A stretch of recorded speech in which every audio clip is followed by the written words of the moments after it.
Welcome to Breakaway Wealth Podcast. I'm your host, Jim Oliver, and today I have a very special guest, Matt Anderson. Matt, welcome to the show. Thanks for having me.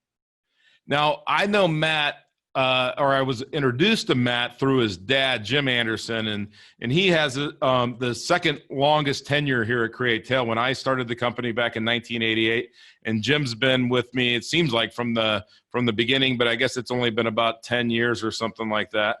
And Jim is sunning himself in Charleston, South Carolina right now with Matt's brother and his family. So Matt, you only get me today. Your pops is out probably playing some golf, huh? I bet that's probably what he's doing, or hanging out on the beach or something.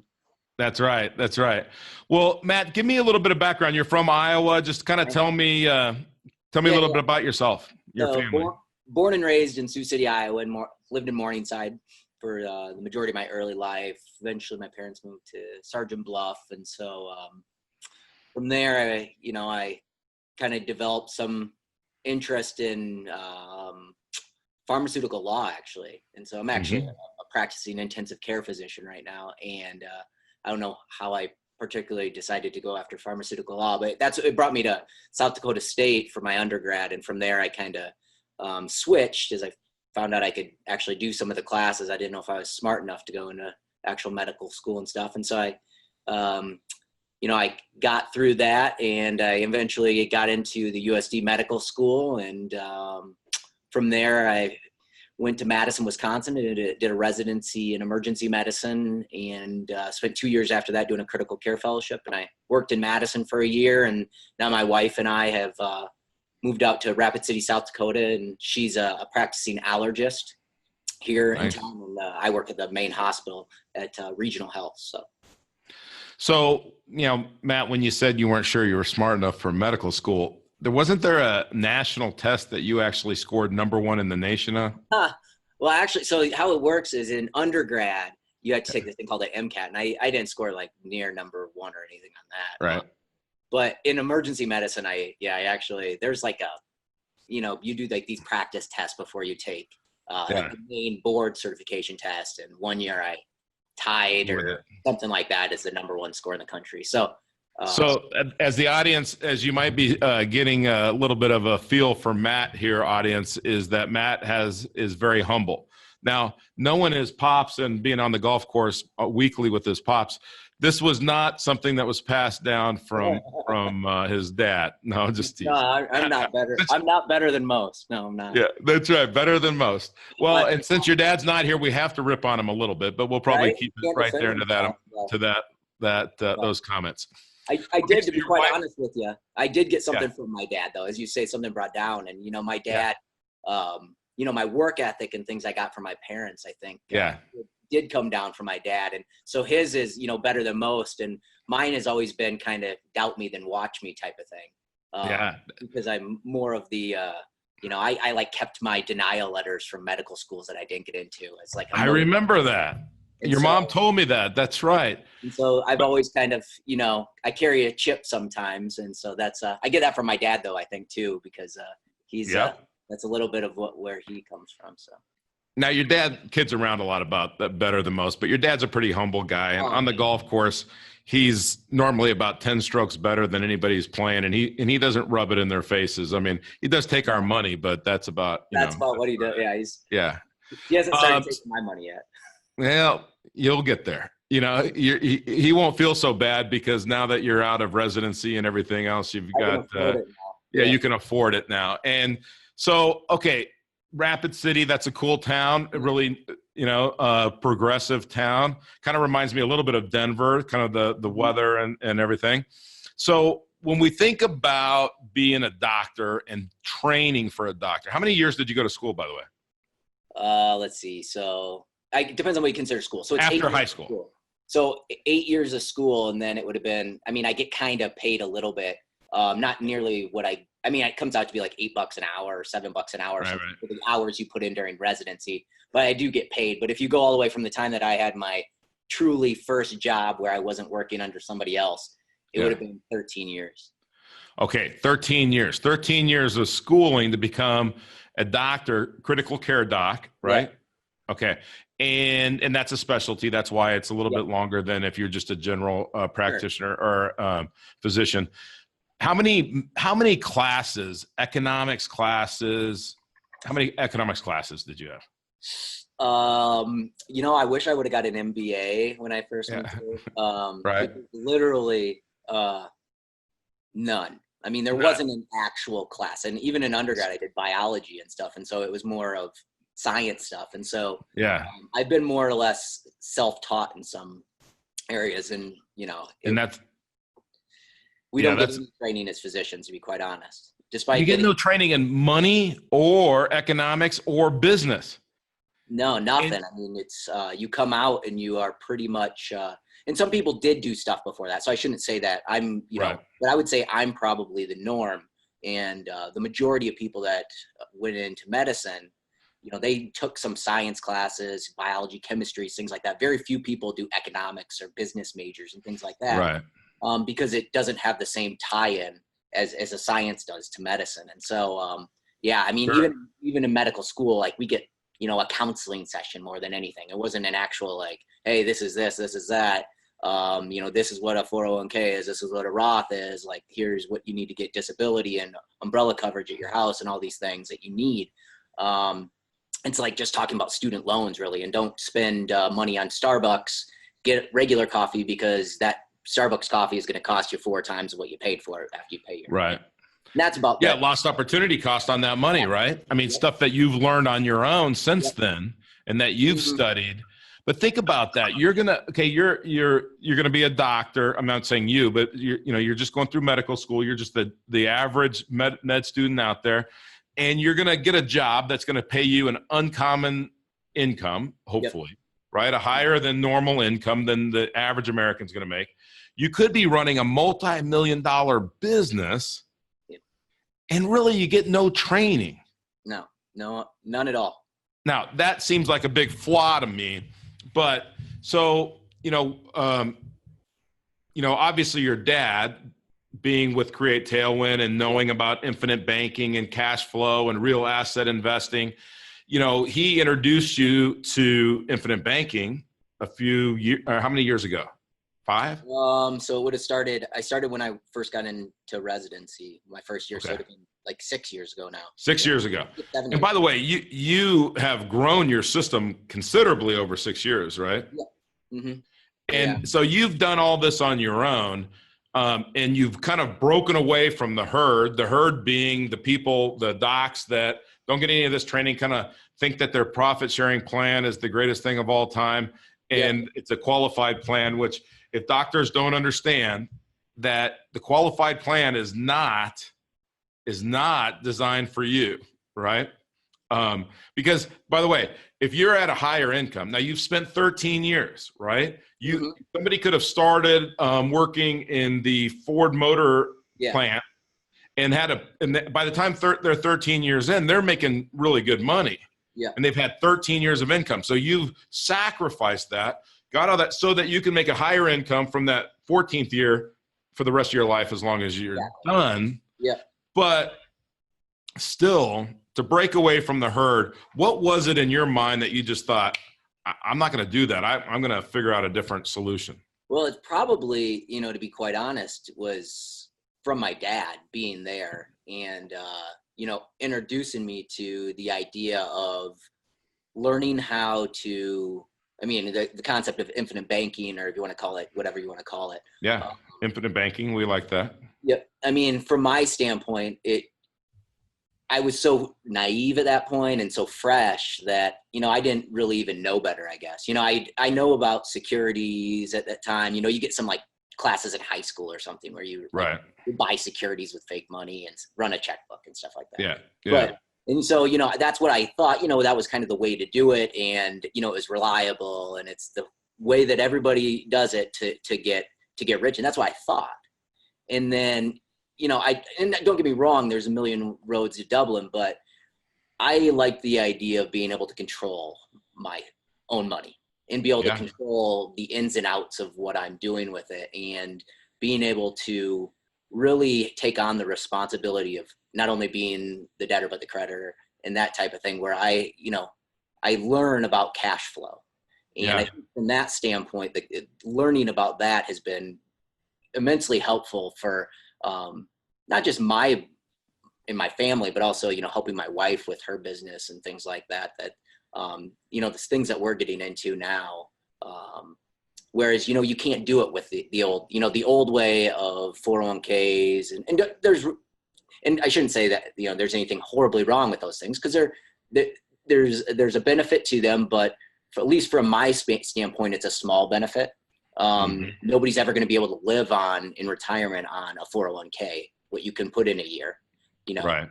If you have a certain lifestyle going on, there's no way you can live through that. And so, in the ups and downs of securities and things like that, I just found that the guaranteed concept and the ability to control where my money goes, was more within what I thought I would like to do with my money. And again, that's me personally, but I also believe that it's a great way to do it, because you gain a lot of knowledge into more than just what everybody else does.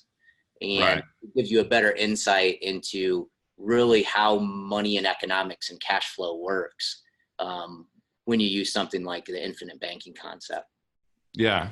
No, that's a great point, Matt. And, Nelson Nash, he says, if you understand what's happening, you'll know what to do. So once you understood the flow of money, how really people are trying to get the money to flow away from you, and you said, wait a minute, I don't want them to control my money. Yeah. I want to control my money. Right. And then you said, I'm going to have a lot of money come through my hands relatively to the average person over my career now. And I've got this debt I got to pay off. Yep. And I don't want to pay interest to other people. And I don't want that to happen. And paying cash and incurring lost opportunity cost, that's not a panacea either. So you just kind of started taking it over, and you started your system smaller, right? And then it's just kind of grown, right? Yeah. And so I have, at this point, let's see, 6 different policies, I think is what we're at right now. That's awesome. And we're taking, we're recouping all of our debts that we have. And so you look at, you mentioned 13 years, you spend 13 years. I mean, I got paid the last few years, but not enough to make full payments on my loans or anything. But I left school with $400K. The minute I walked out of residency, I walked out with about $375,000 worth of debt, plus all the interest and everything I'd paid before. So I was probably in the realm of, $450K for those 8 years to get me where I'm at today, which is, it's a huge amount of money. And then you add on my wife too. She also has debt, and we're taking that over though. And so we're not having to pay somebody else.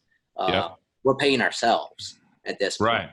And so, that's really, I'm sorry, go ahead. And we do that for everything. We did that for, when we were in residency, if we would have put our money into, the standard stuff, a Roth or 401ks and stuff like that, we had the ability to be able to have cash flow that, when we needed a new car, we had the money to purchase the car.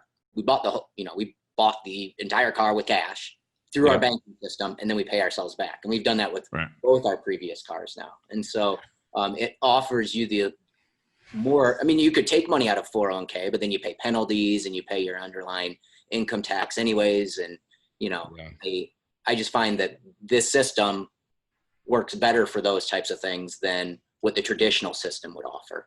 And, and then you already mentioned it, you have that opportunity, lost opportunity cost. The minute that we would take in the money out of that, it's gone.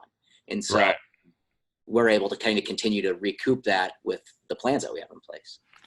So it's kind of nice because you get both. You get this money growing inside of a tax shelter, which as a doctor, thinking of being in that 0% tax bracket when you get into retirement is reduces a lot of the stress that you might feel about how much am I going to have to pay when I'm retirement.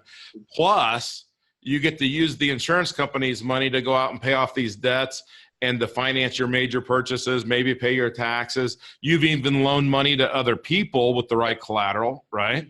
Yep. And all of this at 33 years old in 6 years.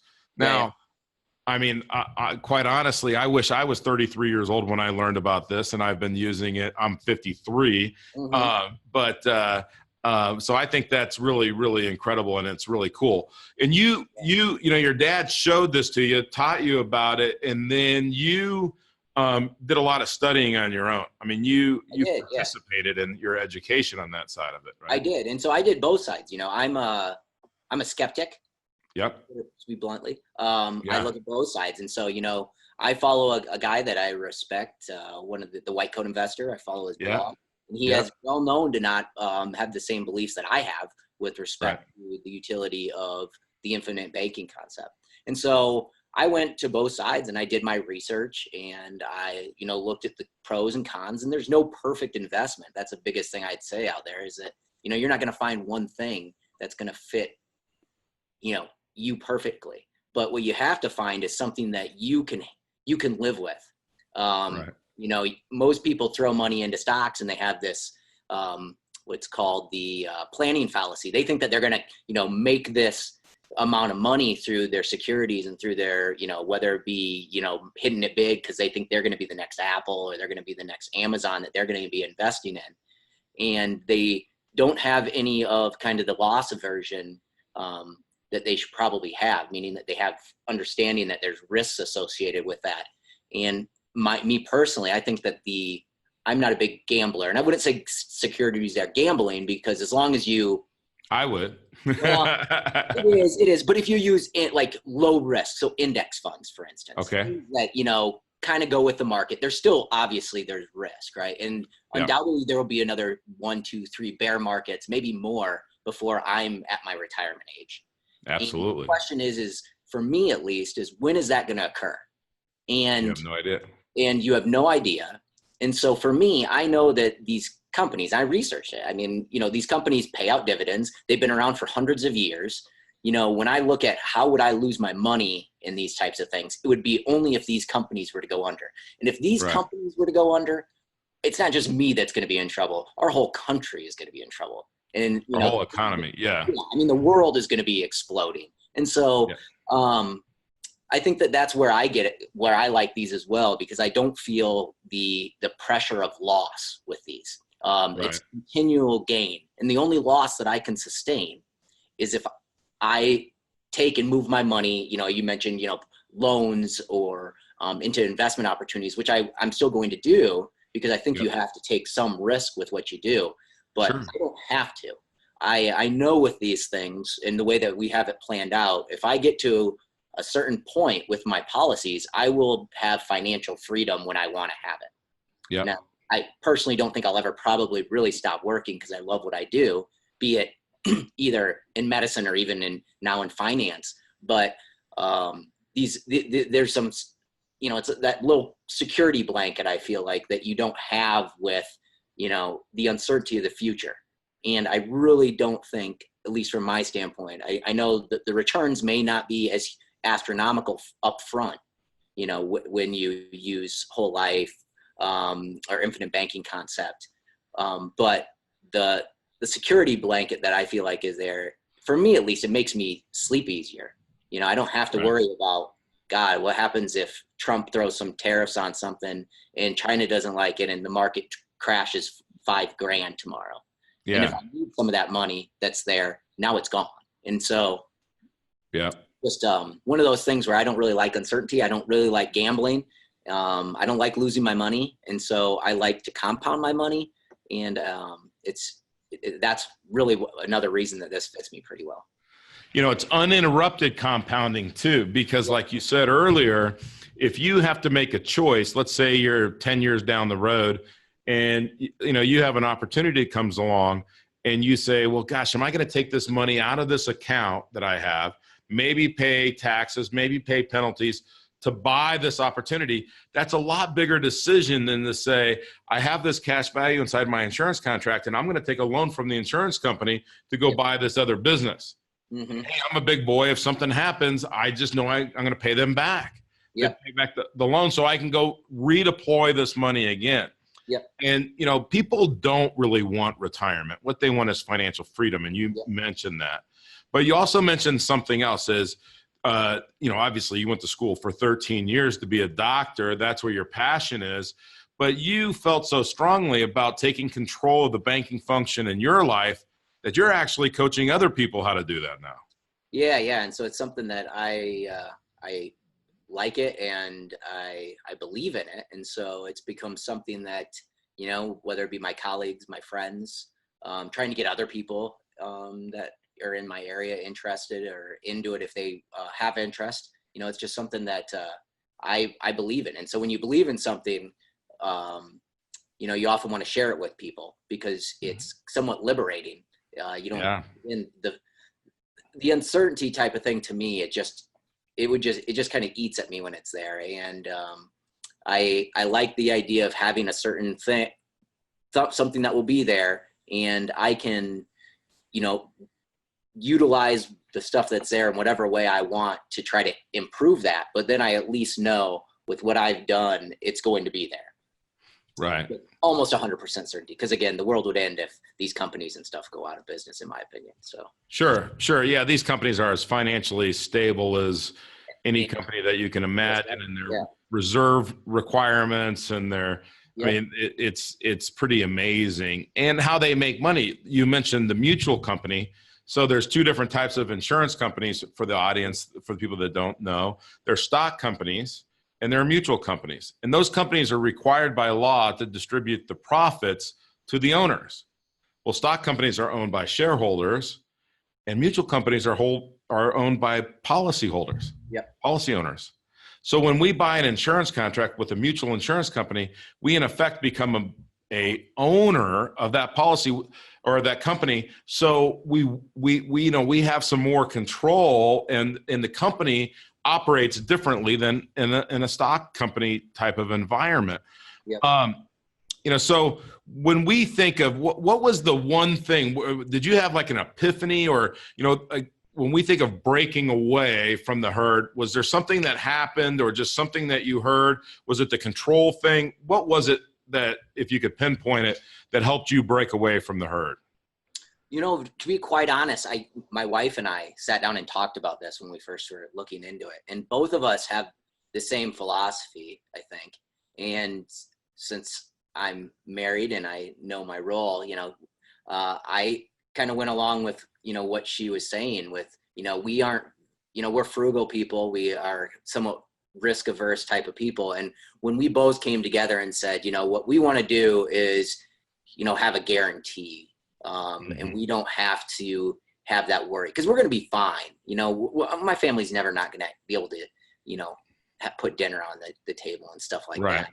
And this is just a way that we know we can be there from that standpoint. When we get older, we can help, you know, with what we have going on with our banking systems. We can, you know, we'll be blessed to be able to help our kids with certain things, our grandkids, our grandkids. You know, this is, for me, you know, we're more of doing this, maybe even more as a legacy type of thing, even because of the ability of this concept to be able to grow. And then with the tax-free death benefits you get, that outperforms any stock or any, you know, for the most part. Now, if you would have bought Amazon when it was 3 pennies, then you'd be, you know, a billionaire. But, you know, lucky.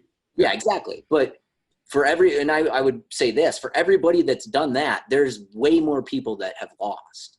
Right. You know, if somebody's getting $1, somebody undoubtedly is losing $1. Right. So from our standpoint, you know, this was a ability to not only benefit, you know, us and our generation, but also potentially future generations in our family, and, you know, things that we can help set up, either trusts or things like that, through this exact same concept, to be able to support our, you know, future generations of our family too.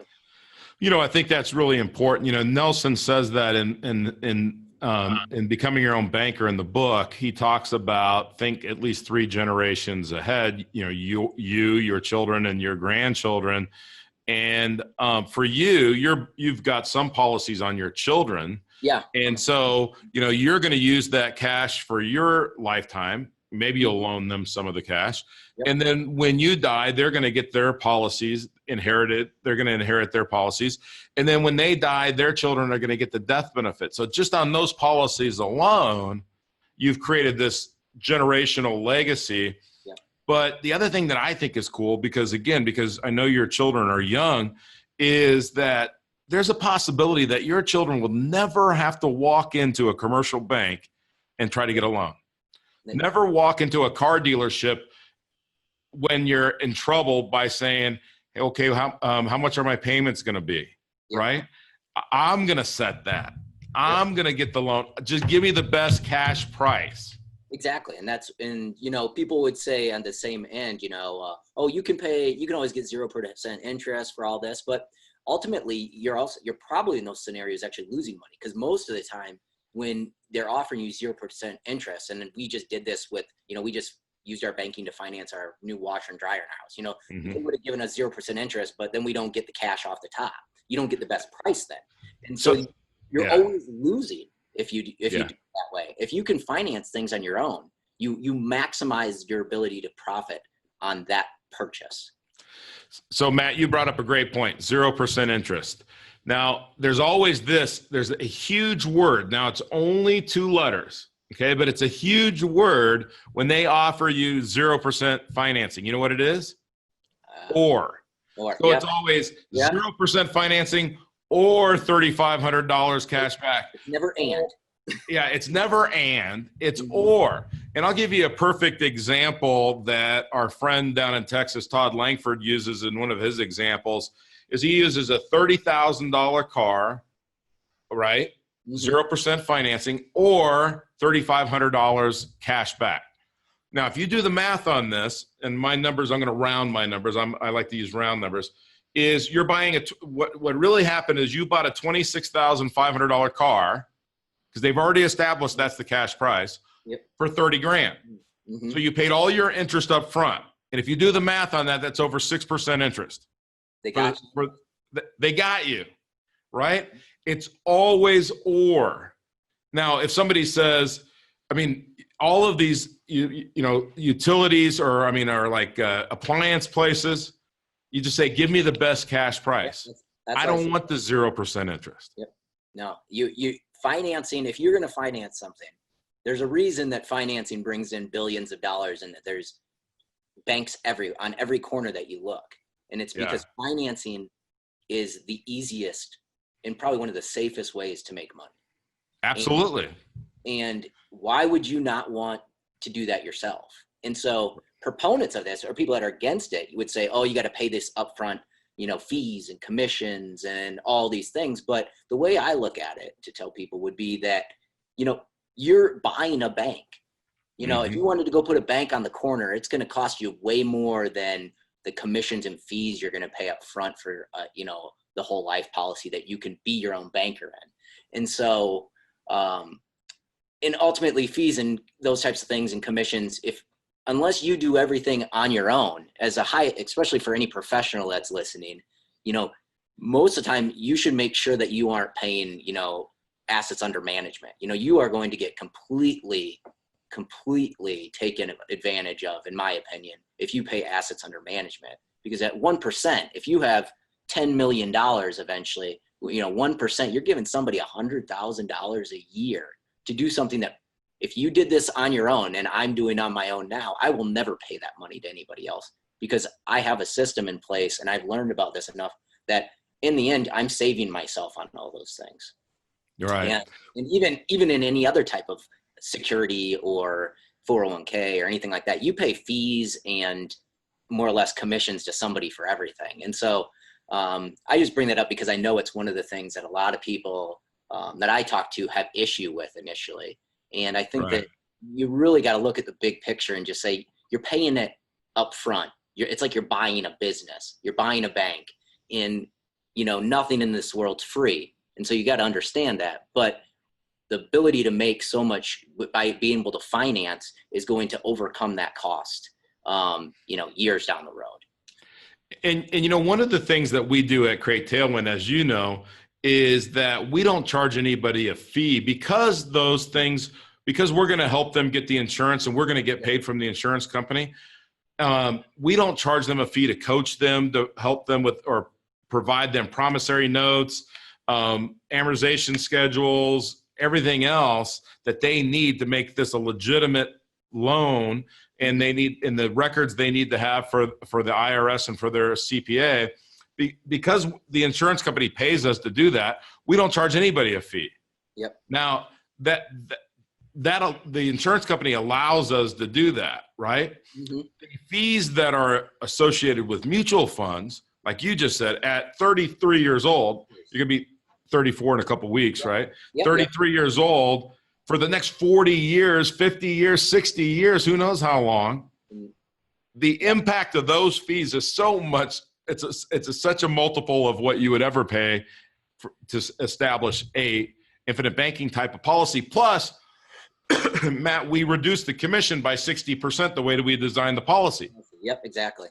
Yep. So it's a win-win. That would be one thing I would tell people, though. You got to make sure when you are looking at these that you need to have a place like Jim, you and my dad do, because if you go out there and you go to some people that aren't specializing in this and you ask for it, you need to make sure that you have it properly structured, because if it's not properly structured, those are the people I feel like that give, you hear all these, again, I go back to the white coat investor because it's someone I follow, where they get all of these bad, oh, I get an email from somebody every day about this. Well, it's because somebody's not structuring it. They're not actually doing it. They're saying that's what it is, but they're not structuring it and they're not working for that person.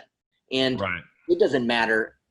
I could say this about some physicians, it's every field, every specialty, every anything has people that maybe aren't on the top of their game per se, or they aren't, doing maybe what's in the best interest for the patient in my case, or the client in front of them sometimes. And so you have to take that with, when you get out there and you look for this type of stuff, you need to make sure it's properly structured. So you need to do your homework, or you need to go somebody like you guys who already has that in play. Right. When people ask me, Matt, around the country, they say, well, why should I use Create Tailwind?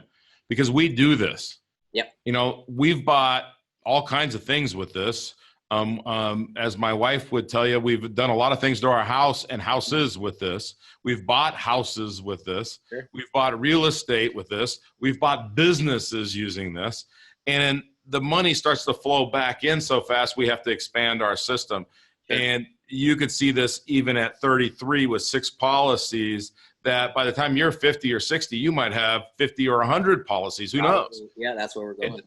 And so, what I think is really cool, and as we kind of just wrap up here, Matt, and I really, first of all, I think I failed to thank you for your time in the very beginning, because I think it's important for you, being a young millennial guy, but also a successful millennial guy with a successful wife, by the way, both doctors, and right on the launch pad of your life and career.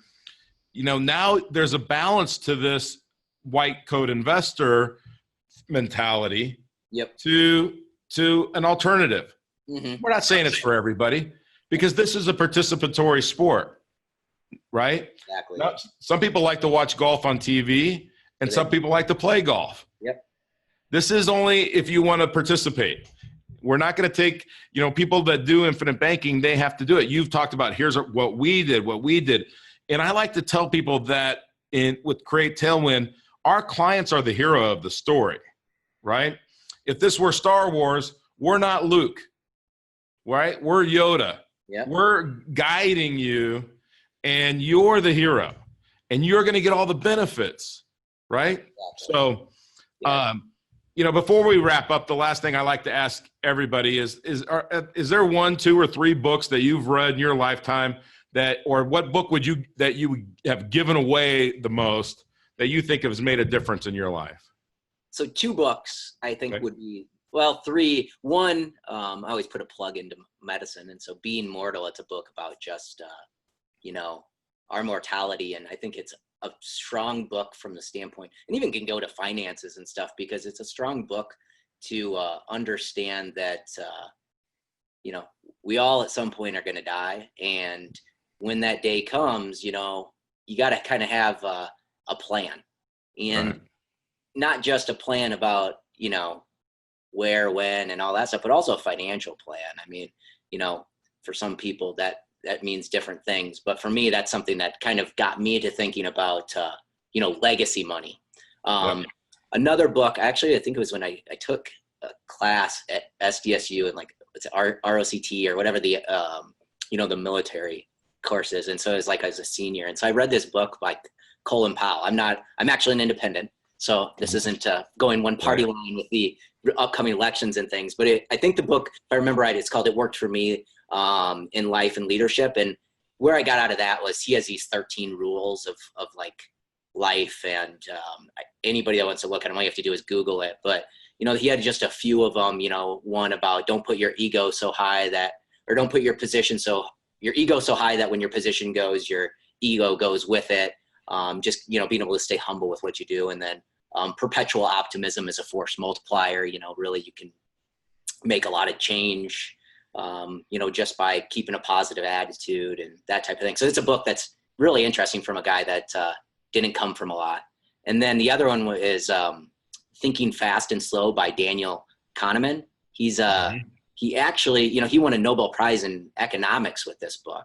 If I remember right. And so I think it's, it teaches you about a lot of our intrinsic biases as humans and how we think. And to be quite honest, as I was thinking about this today, it actually, a lot of the different concepts that he talks about in this book actually does come back to like the infinite banking concept. And that's awesome.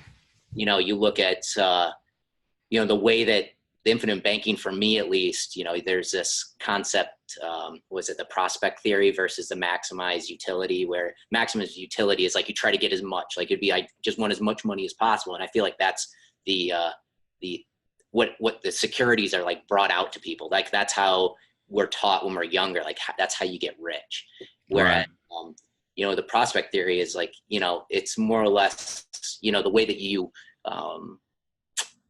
you present something to somebody, well, you can do that, but you can also lose a lot. Whereas in infinite banking, you're guaranteed to get this amount. If you really look at from human standpoint, most people would actually pick the infinite banking concept because of the fact that the negative downside behind it is so much less than, in my opinion, than, doing it the traditional way. Right. Yeah. If you never lose money, it's hard to crash and burn. Right. And, I used to tell people when I did, I spent the first 15 years of my life doing a full service financial planning. And I would tell people I can design your plan where failure is or isn't an option. Yeah. Which way would you prefer? I never had anyone Nobody say, said, well, I'm okay with failure being an option. Nobody. I just want the max. Yep. Nobody ever says that. And so that's a great point. Now, by the way, I'm really glad you threw in that third book of Thinking Fast and Thinking Slow. Is that what the name of it is? Yeah. Because I've read that. Now, shows you I can't repeat the title as quickly as I wish I could. But the first two books I had, and I thought, am I really getting that old? Matt's going to come up with 3 books I've never even read. No. All right. So at least I got 1 out of the 3, but I got 2 good books to go get and check out. And I really appreciate that. And I can't thank you enough for your time. And all the best to you and your family. And man, I'm really excited that to have a young guy out there representing infinite banking and cash flow and real asset investing and create tailwind in such a positive way. So Matt, thank you so much. Have a great day. And thanks for being on the show. Hey, appreciate it. Thanks a lot. All right. Thank you.